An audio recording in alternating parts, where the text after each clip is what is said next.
서해 피격 공무원 사건과 관련해서 여야의 공방 격화하고 있는데요. 주말에 이어서 여야 오늘도 설전을 이어가고 있습니다. 네. 국회로 가보시죠. 임혜준 기자. 네, 여야는 서해 공무원 피살 사건 당시 관련 첩보를 현재 여당 의원들이 관람했었는지를 놓고 공방을 벌였습니다. 민주당 우상호 비상대책위원장이 어제 여당 의원들도 당시 첩보 내용을 보고 월북이네라고 얘기한 적이 있다고 말한 데 대해 국민의힘 하태경 의원은 국방위원이고 정보위원으로서 열람한 적 없다고 주장했습니다. 이 사건 당시 관련한 군 당국의 특별 취급 정보를 공개하는 문제도 논란이 됐는데요.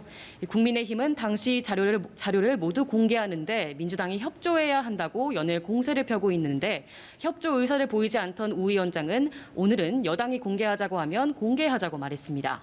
이런 가운데 권성동 국민의힘 원내대표는 지난 2019년 11월 탈북어민 강제 북송 사건을 언급하며 이에 대한 진상규명에도 나서겠다고 밝혔는데요. 서해 피격 공무원 사건 진상규명을 위한 자체 TF를 내일 발족할 예정인 가운데 탈북민 강제 북송 사건까지 전선을 확대하며 대야 공세에 나선 모습입니다. 임혜준 기자, 박순애 사회부총리 겸 교육부 장관 후보자 그리고 김승희 보건복지부 장관 후보자의 국회 청문 기한이 오늘로 마감되는데요. 국회 공백이 장기화되고 있는 모습인데 원구성 협상 관련 상황은 좀 어떻습니까? 네, 박순애, 김승희 두 후보자의 인사청문 기한은 오늘까지입니다. 내일부터는 10일 이내에 기한을 정해서 윤석열 대통령이 이 두 사람에 대한 인사청문 보고서 재송부를 요청할 수 있습니다. 다만 두 후보자에 대한 부정 의혹이 잇따르고 있는 점은 윤 대통령으로서는 부담인데요. 음주운전, 논문 자기표절 의혹이 제기된 박 후보자, 그리고 김 후보자의 자녀 엄마 찬스 의혹 등 모두 공정의 가치와 맞지 않다는 점에서 여론은 매서운 상황입니다. 윤 대통령이 다음 주 해외 순방을 앞두고 두 후보자에 대한 임명을 강행할 수 있을 것이란 관측이 나오고 있는 가운데 윤 대통령은 일단 원 구성까지 기다려보겠다는 입장을 재차 내놨습니다. 다만 국회는 벌써 20일 넘게 공전하고 있습니다. 청문회 날짜 잡기는커녕 상임위조차 열리지 못하는 상황에 민생 문제도 쌓여가고 있는데요. 국민의힘 권성동 원내대표는 오늘 최고위원회의에서 민주당의 원구성 협상 마무리를 위한 마라톤 협상을 공식 제안했습니다.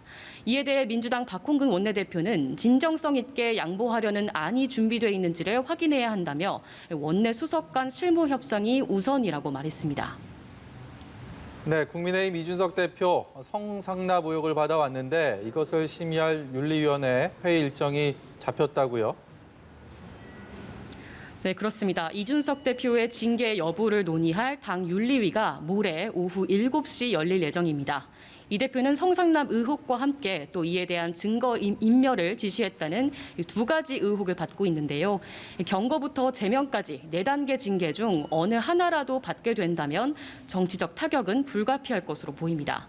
이런 가운데 이준석 대표는 오늘 오전 열린 최고위 회의에서 배현진 최고위원과 공개 충돌하기도 했는데요. 당 현안에 대한 지도부 갈등 상황이 최근 언론에 지속 유출된다며 비공개 회의에서 현안 논의를 하지 않겠다고 선언하자 배 최고위원이 이에 반발하며 고성이 오가기도 했습니다.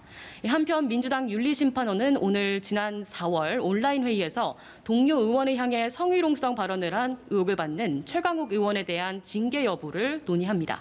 지금까지 국회에서 전해드렸습니다.